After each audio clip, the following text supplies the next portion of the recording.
Hello, welcome to our channel. We hope we can provide interesting information about the newest released games versions based on our personal evaluation. Please subscribe to our channel to encourage us and to get all the newest updates. Let's have fun. An emblematic episode of the franchise, Final Fantasy VII, revives modernity with this reimagined version, which will only be the first episode of a long saga. Exclusive to PlayStation 4, Final Fantasy VII Remake offers a splendid and vibrant view of life in Midgard, the futuristic city where this first part of history takes place. But in its dash of modernity, does Square Enix respect the original work? The answer is after long months of waiting, a wait that was even a little longer than expected, Square Enix has finally released Final Fantasy VII Remake, a completely reimagined version of the 1997 PlayStation 1 hit. 2 years after Final Fantasy XV, whose additional content was less provided than initially planned, the arrival of this Final Fantasy VII Remake, one of the 20 most anticipated games of 2020, allows us to reconnect with Cloud and Sephiroth, Midgard, the Mako and the Shinra. If fans will be greatly surprised by the new scale of the game, everything was done not to shock them. At least, not too.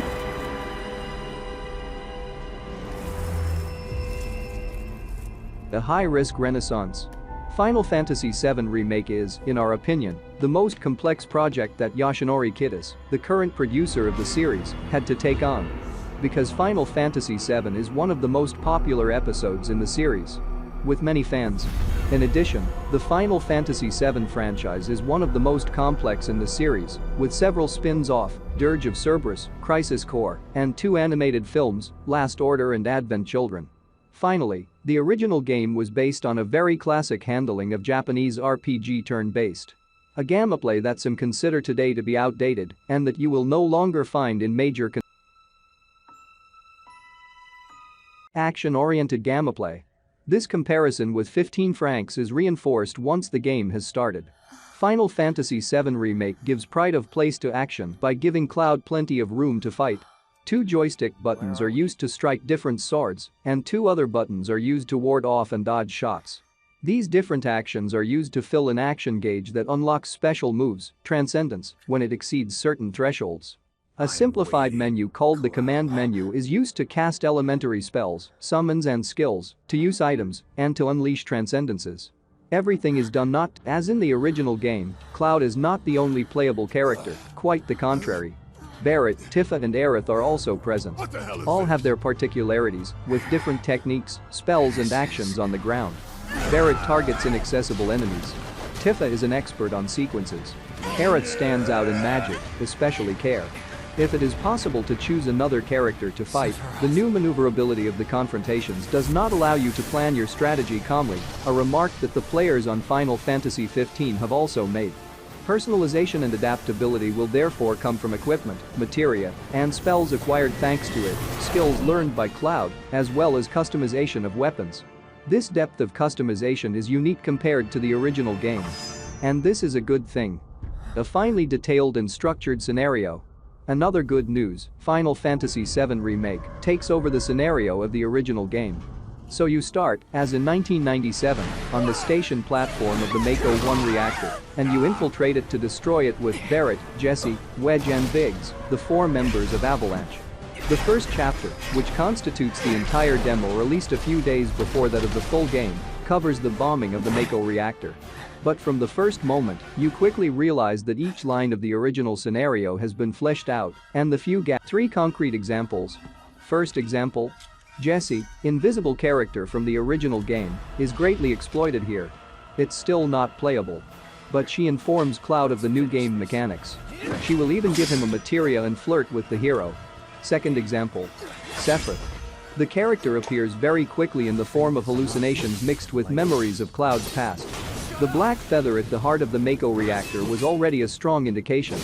This becomes explicit from Chapter 2 where he appears in front of Cloud when Sector 8 is on fire, while Sephiroth does not appear in last example, Aerith precisely. She meets Cloud from Chapter 2 of the remake, offering him a flower, whereas she does not normally meet the hero the first time until much later, in the slums, after the latter has been reunited with Tifa. Chapter 2, which makes the link between the leak of the Mako reactor and the arrival in slums, is in itself an outright addition to the scenario of this new version. These are all these additions which explain why Final Fantasy VII Remake will not be a game, but a series of games which will offer, we have no doubt in the light of this test, the best possible reading of the history of an exploration that opens up little by little, like Final Fantasy XV, which he continues to cut out in the identified chapter. Final Fantasy VII Remake reveals neat writing. As with many other installments in the series, the story is interventionist in the opening chapters.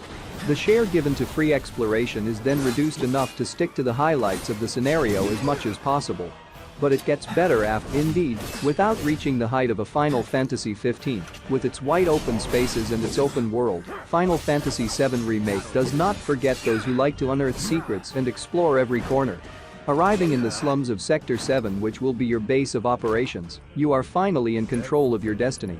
Side quests, monster elimination missions and lost object searches, window shopping to improve equipment, interaction with non-playable characters.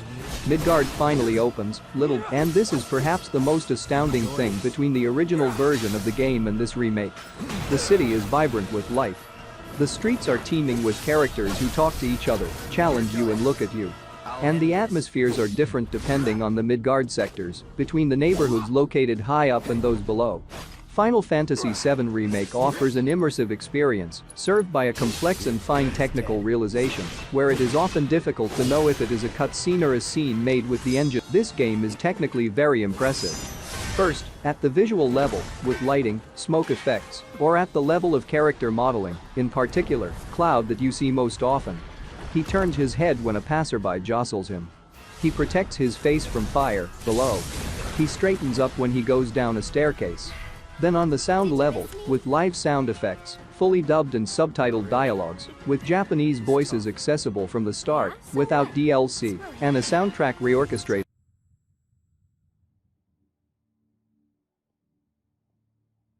Conclusion: Final Fantasy VII was my first game on PlayStation.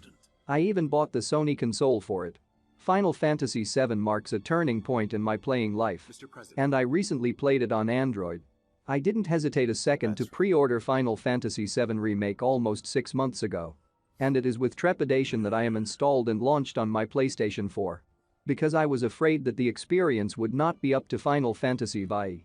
Or that it is too different than it distorts the original. And as much to say, the remake is very different. And we are not talking about the excellent technical achievement, which serves on a silver platter a rich and vibrant universe. We are not talking about the many script additions that add dramatically to the depth of the tragic story of Cloud, Sephiroth, Aerith and Tifa. We are obviously talking about gameplay, radically more action-oriented, even with the classic mode. It's more modern gameplay, in tune with an era that idolizes Grand Theft Auto, Call of Duty, and Assassin's Creed.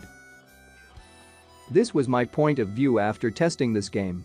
I hope it's helpful for you guys to decide or not playing this game. Please don't forget to subscribe, and I hope to see from you. Let your messages. Have fun.